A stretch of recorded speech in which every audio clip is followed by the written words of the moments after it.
We've entitled this presentation, Keeping the Balance. There are actually many balancing acts that have to do with teaching in a yeshiva. However, the underlying balancing act is respecting the culture while at the same time providing a quality education. At first, this may not seem like such a conflict. These look like smart kids. They have their culture. I'll learn it. We live in a multicultural society anyway, and I'll provide a quality education. To understand why the culture sometimes works against our educational goals, let's start with a parable.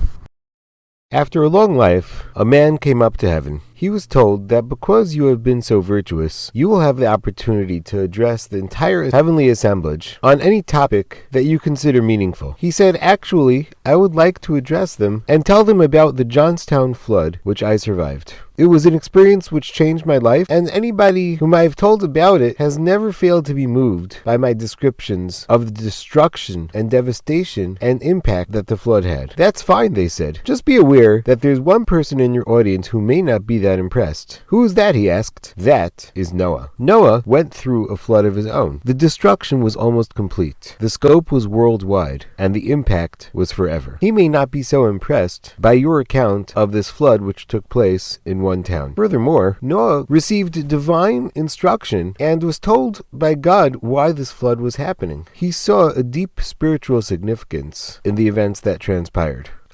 Our students can actually tell you a lot about Noah's flood and many other biblical events, but that, pardon the pun, is just a drop in the bucket. Our students are privy to a vast body of knowledge that most teenagers do not dream even exists.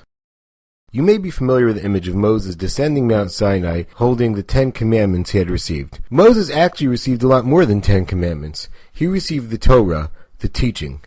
This consists of the Bible, or the Scriptures, the written Torah, as well as an oral tradition of laws expounding on those expressed in the Torah as well as others, and an in-depth understanding of the Scriptures and events such as the flood of Noah and many others. This, in later years, was codified in writing, mainly in the Talmud. Walking into yeshiva to teach secular studies, we come armed with much knowledge and profundity. Nonetheless, we might soon feel like the survivor of the Johnstown flood trying to impress Noah. Our students have been exposed to Torah, which contains all this wisdom and profundity and then some. Our students are not experts, but they know that they are tapped into that pipeline of endless wisdom. Moreover, while secular studies are the discovery of many generations combined, the Torah is a pipeline to the divine truth from the one who knows all. Moreover, studying Torah is a religious activity which they are mandated to do. Every minute spent studying Torah is considered a good deed. How far does this religious mandate go? Joshua is told the answer. He is told that Torah must be studied at every available moment of one's life, both day and night.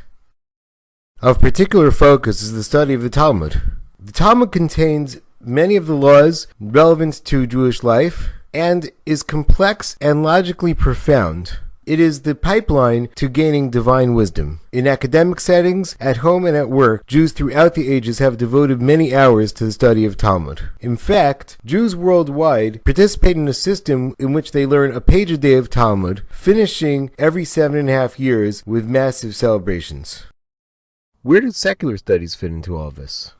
The question is as old as the Torah itself. According to most opinions in the Talmud, one cannot devote his life to the study of Torah and rely on heavenly assistance for its sustenance. Rather, the rabbis expounded that we are to make efforts to earn a living. Nowadays, most of us are not gathering corn for a living. Rather, we're doctors, lawyers, accountants, professionals, and in order to succeed, we need a solid secular education.